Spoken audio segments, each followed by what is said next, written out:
This is the first time I've filmed like this in like 2 years.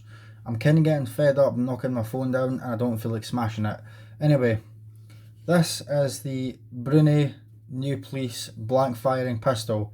It is a replica blank firing pistol in 8mm by an Italian company called Bruni. Now you'd think, being made in Italy, this would be a high quality product, or at least we usually tend to associate items made in Italy as high quality. Well, honestly, this is not the case. I mean, I thought it was to begin with, but it's not. I've had this gun for about 5 or so years. I've maybe fired like 10 blanks, 20 in the most out of it, and it's never going to be fired again because the thing is crap and it's broken. We're going to get to that just shortly though. I want to give you a look around the gun and just do my usual presentation, and then I'll tell you why it's crap. But I can assure you, it genuinely is crap. I did love it to begin with, but it's broken and I need to be honest. Otherwise there's no point doing this here on YouTube. So I'll just do what I usually do, show you the markings. That's something that's important to me, maybe to other collectors. So you can see it says BBM, which I think is blocked barrel mechanism, meaning the barrel is actually blocked. There essentially is no barrel to prevent you firing live rounds or manufacturing or adapting or modifying this gun to fire live rounds. Don't try to do that, because making this fire anything out of the muzzle is a criminal offence. You are looking at, well, you're committing a crime under Section 5 of the Firearms Act. You're manufacturing a prohibited firearm. It's basically like having the real thing if you do that, so just don't do it. It's not worth it. And it's orange because of our really silly gun laws here in Britain. Scotland's even worse, to be honest. Right, so you can see there Cal 8mmK, not really sure what the K is, and it also says made in Italy. If we flip the gun round to the other side, we've got what I assume to be a proofing mark here, and I think it's a bit too blurry, but it says UK 2012 to say that it does comply with UK gun laws. So this is front venting, nothing comes out the muzzle end. You can see there's a little hole here on the breech. That is a vent to let all the gases and the fireball escape the gun. Other than that, it functions just like the real thing. So here's the magazine for the gun. Like I said, it fires 8mm blanks. The primer on this, all these blanks have been struck because I fired these years ago. So this just loads just like the real thing, and it fires just like the real thing. Now, even though it's a replica, even though it won't fire any projectiles, you should still exercise basic firearm safety. So don't point at anyone, keep your finger off the trigger, you know, just follow basic firearm safety and use common sense. Don't point this at anyone. Don't take it to the park, to the woods. Don't take it to the bank. Don't try to do anything stupid. Don't paint it. Just follow the law and be sensible. Otherwise, more things are going to be banned. I quite like being in possession of things like this, and people being stupid. Well, play stupid games, win stupid prizes, honestly, and I like having nice things. So could you please not ruin that by breaking the law? Okay, so, and obviously if you're going to fire it somewhere where you're allowed. Your own back garden is fine, but be warned, your neighbours might not like it, and people tend to not like guns nowadays. Just be warned, you might have the police pointing the real thing at you. I personally don't want a MP5 at my face, so I don't tend to fire them that often. If you've got permission to be somewhere with it, a farmer, for example, lets you shoot in his field, that's obviously fine. Obviously, you just insert the mag in the gun, as you would expect, and you would just rack the slide back, and that would load one into the chamber. Now, a word on safety, just because the magazine is removed doesn't mean it's safe. So the cartridge is still in there. If you want to decock this gun, put your thumb on the hammer and slowly pull the trigger to return the hammer. This gun is now unloaded and decocked. Now there should be a safety catch there in that hole. There's not. I'm going to get to that shortly, but I'll just show you the gun cycling, or I'll try to. So pull the trigger, sorry, cock it first, pull the trigger, bang, it reloads if you're lucky and it doesn't jam. This is difficult to do because, like I said, it's broken, but anyway, you'd fire it again, reload, you know what I mean, just the exact same as you'd expect a firearm to function. And obviously, like I said, shoot it safely. Now you can actually field strip this as well, so it makes it all the more appealing to people in countries where you cannot legally own a firearm, but you are still a firearms enthusiast. I enjoy taking these things apart as well. I like to collect them, I like to hold them, I like to point them in my house, obviously safely. I like taking them apart, all this sort of thing. So as a collector, I find things like this quite appealing, especially since it's, I wouldn't say it's unregulated. I mean, it is heavily regulated, but I don't need a license to own this. Speaking of licenses, just a slight off topic, I've recently applied to Police Scotland to get an air weapon certificate. That means an air gun license here in Scotland. If you're not aware, in Scotland we do need a license for an air gun. That's been the case for the past 4 years. This does not apply to England and Wales. So hopefully in the coming months I'll hear from Police Scotland to know if I'm being accepted or denied to get an air weapon certificate. And you'll probably see air guns on the channel afterwards, especially since I've basically built a little rifle pistol range in my shed. Anyway, taking this gun apart, the trigger guard here, you can see here it can move. I don't know how else you would describe that, but it could move like that. So what you want to do is just push it like this. It's easier to cock the hammer first. Pull it like this and just pull the slide back. As you can see there, it's now in 2 pieces. Just lift it off and it gives you a better idea of what's going on inside. Obviously you could drop the hammer if you want, but there's not much point. It won't do anything now if you pull the trigger.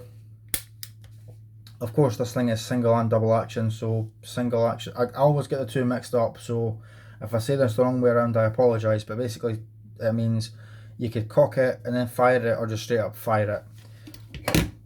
Revolver's a better example, so I could just fire it. I think that's double action, and then single action is cock, fire, cock, fire. So you could do that with this, but obviously it's not a revolver. So you can see how that works. The slide is the highest quality item of this gun. The rest is just pure crap, to be honest. We're going to get to that though. So this piece here is where the firing pin should be. I say should be because I'm sure you've noticed that hole there. Well, that's where the safety catch and decocking lever was. Because about 3 or so years ago, I dropped it. I only fired a handful of rounds out, but I dropped it when I was putting it away, and yeah, it snapped right in half. Now, I was going to send them an email to hopefully get a replacement part, but now there's no point because another part of this gun broke and it's just beyond repair now, so we'll get to that just shortly. In fact, speaking of marks and proofing marks, I've just noticed there's another mark here on the barrel. I've got this in the wrong mode, so you probably can't see it, but I think that's probably just a proofing mark to say that this cannot fire a live round or something like that. So this should have the firing pin. Of course, I've still got the firing pin. So as you can see there, it's on a spring. One of those tiny little annoying springs that like to fly across the room, never to be found ever again. The firing pin goes in the back of the gun like this, and the problem is this actually holds in the firing pin. So if that's broken in half, there's no way to hold in the firing pin, as you can see there. But if I push it forward enough, you could see the firing pin there in the slide. So that's what hits off the back of the cartridge to put that little dent in to cause it to fire, then recycle the gun. So I'll take that out and I'll just reassemble the slide. So it's just a reversal of that, so it's easy. It's 2 seconds to remove the slide. Obviously you want to do that for cleaning it, but this has been fired like 10 cartridges through it, and that's it if I'm lucky. So I said there was also another problem with this pistol, And for that, we're going to need a Leatherman. Well, not a Leatherman, but it's what I'm using, a screwdriver. I'm going to remove this grip. It's just one screw, that's it, fairly easy to do. It really is a simple gun. And all this just goes to show that you can't convert one of these to live firing. It's just not worth your time. The metal is that awful. So here we are. You can actually see how it works. So of course you can see the magazine inside if you're so inclined. And you can see what makes it fire. So I think that's kind of interesting. And there's the second problem. You can see there that the mag catch fell out. Now of course it's going to fall out because the grip actually holds the mag catch in. I didn't realise there was a spring in there. It flew across the room. I spent half an hour trying to find it, couldn't find it, decided I was just going to make a smaller spring out of a bigger spring. That would have worked absolutely fine, but if you look closely, right there, a bit of the frame has completely broken off because the metal is crap, it's cast, and it's broken off forever. So I can't think of any possible way to fix that. I mean, I suppose I could use a welder. My granddad's got a welder, but I don't think there's any real way to actually weld anything back on there to the point where it's actually going to be functioning again. So this gun is fit for the bin. I don't see me putting it in the bin. I'll probably just keep it in the cabinet as a representation, if you like, of a firearm, because it's the closest I can get to the real thing. It certainly is a lot of fun, and maybe if I didn't drop it, it wouldn't break. So maybe I'm being a bit harsh, but this is £100. I know it's not meant to see, or it's not meant to be used harshly, or it's not meant to be dropped or thrown or in difficult conditions or anything like that, but I dropped it once and it snapped. £100 for that. That's £100 I'm not getting back, and obviously I can't send it back because I bought it 5 years ago. And getting the spare parts, I mean, I've looked several times for spare parts, and I thought, well, we'll just email them. Well, what's the point then if that bit's broken? Now you can still put the mag in, but you can see there it's not retained, so it won't cycle. So even if we do put the mag catch in and just forget about the spring, I'll try and show you what happens. Right, so the mag catch is working. If I cock the gun,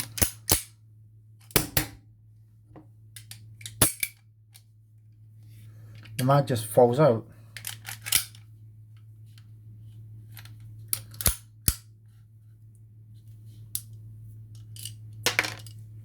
What a nuisance.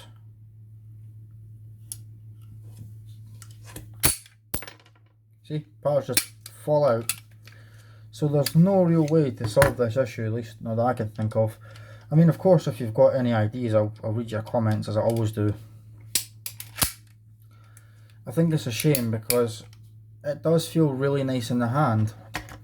The reason I took the grips off to begin with is because I thought, well, that's a simple piece. I could probably, make something like that in the shed. I could probably just cut out the basic shape on the bandsaw and use a file to shape it. It wouldn't be perfect, of course, but it would be a fun little project. But what's the point if the whole thing's broken? Part of me wants to just spray paint this black since it's only fit for putting in a cabinet or putting in the bin.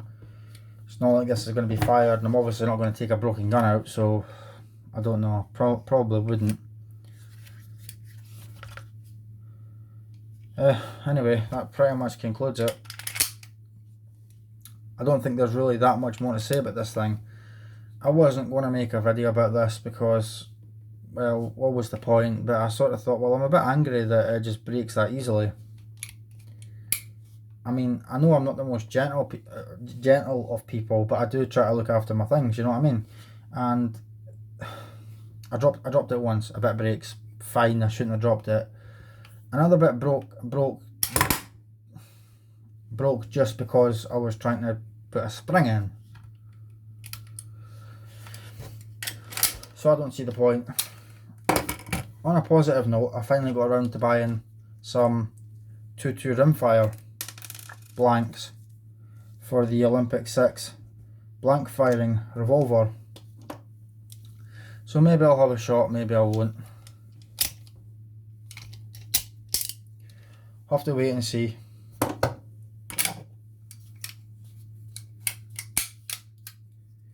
Anyway, that pretty much concludes this video.